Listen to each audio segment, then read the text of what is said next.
Unang-una para po dun sa Senate hearings. Of course, we respect the position of the Senate, but sa akin kasi, kung hindi nakakatulong sa bansa, ba't pa natin pag-uubusan ng oras at panahon? Nakita na naman natin na nag-issue na ng statement ang PDEA. Diniscredit na nila yung document. Wala daw katotohanan yon. Tapos pati yung credibility ng hinarap na witness, questionable.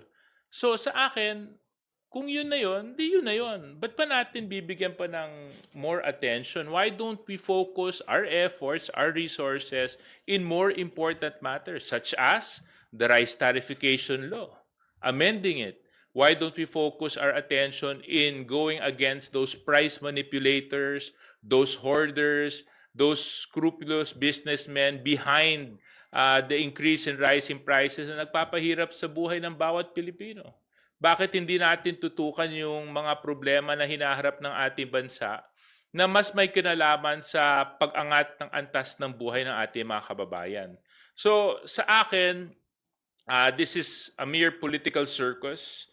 I think this is part of a bigger orchestrated destabilization movement against the Marcos administration. And I do hope and I pray to our colleagues in the Senate na let's focus on issues that have more national significance to the lives of the Filipinos.